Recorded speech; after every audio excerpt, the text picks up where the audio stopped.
You're already well into your healing work. Yeah, underneath the hand.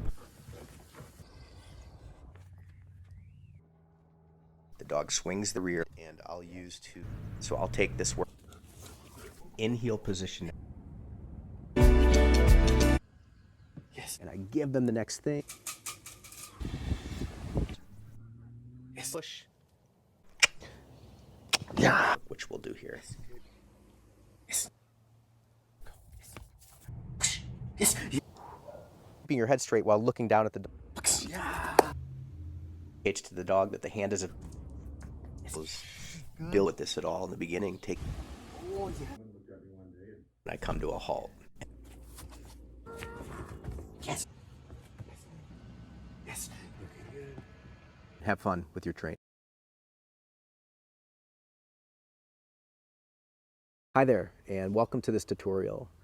Precision or focused healing is a pretty involved behavior, and a common way to develop it is to build a bunch of small behaviors and skills separately and even away from heel position, and then at a point when they're strong and able, combine them together to make the bigger picture.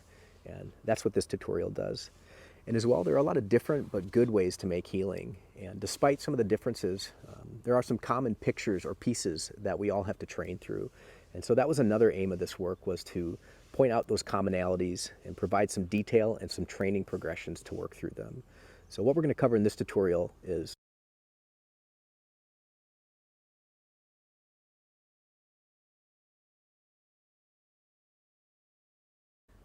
So whether you're just getting started or you're already well into your healing work, I hope that there's something within this material that's useful to you.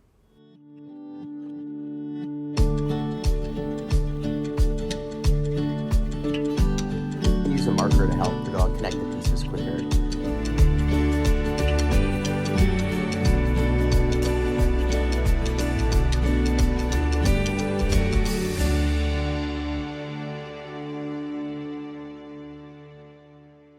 First, here are a few preliminary skills that you might have in place already or could build pretty quickly, but will help with the upcoming work in this tutorial. And I put an asterisk by power steering and portrait perch work because we'll take a closer look at those.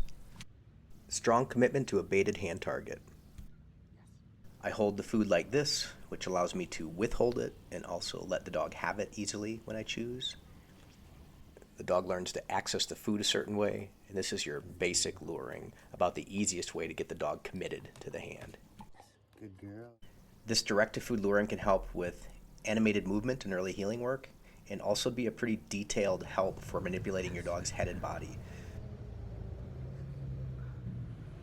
We also want attraction to, but not contact with, the closed baited hand, and we use this for stability work and impulse control training with our young dogs. We can use it to help with teaching positions, to assist in spatial pressure work, and also as an attractive lure for the dog to pursue even with energy. So it's quite versatile, which makes it pretty cool.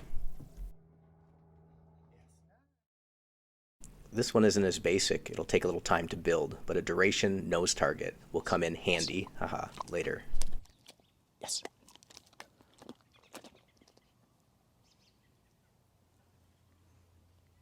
Yes. Good girl. Nice. Good. Yes. Yeah. Yes. Good. And have fun with your training.